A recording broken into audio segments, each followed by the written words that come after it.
5:38 p.m. A girl, 9 years old, is doing her homework, fractions, when the door clicks open. She darts her eyes, although the heavy footsteps are unmistakable. Her stomach drops.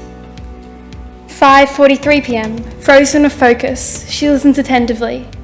The yelling begins. 6:01 p.m. It gets louder.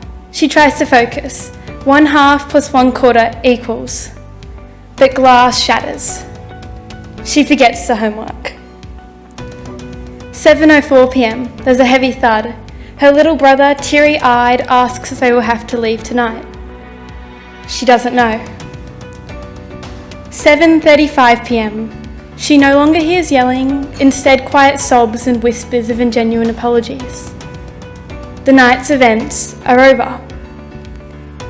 8:57 p.m. She lays awake, unable to sleep, merely hoping that tomorrow, when she leaves the house, unfinished homework in her arms, she will return to a less nightmarish version of reality. She hopes. Ladies and gentlemen, my name is Ruby Allen, and once I was that little girl. Now I stand before you recognising that over 1 million Australian children are exposed to domestic violence every year. In fact, according to the Australian Bureau of Statistics, more than half of women who report an experience of partner violence will be caring for their children during the violent relationship. More than half. Indeed, the dangers of domestic violence are not ignored. If you were to search for domestic violence organisations, thousands of valuable results would appear. White Ribbon, DV Connect, Rise Up, Full Stop Australia, and more. Alarmingly, however, if you were to slightly change your search to domestic violence organisations for youth, you would be met with a stark reality. There are none. Sure, it is often argued that children are resilient. They'll move on. But a 2011 study by the University College of London found that children exposed to domestic violence in their homes showed the same traumatised brain patterns as soldiers returning from war. And without the comfort of easily accessible support systems, because there are none, these children, many of whom are still learning how to take their first steps, or how to tie a shoelace, or even how to do their fractions homework, are left to navigate a world of anger, belittlement and fear, completely alone. This is where Kids of Purple comes in. Over the past year, I've developed a website, Kids of Purple, which has been designed to empower the powerless by offering support and validating the experiences of children affected by domestic violence.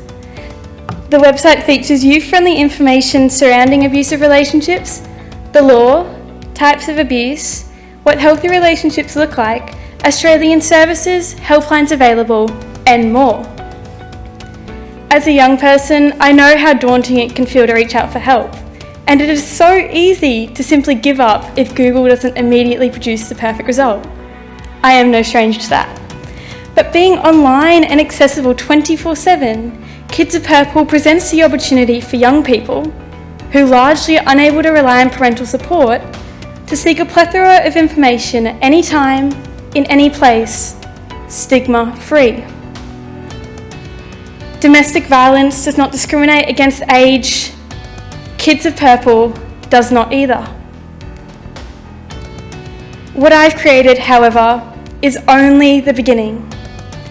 If we can provide a child with the resources to stay safe in an emergency, that may just be one less child whose life is put in jeopardy.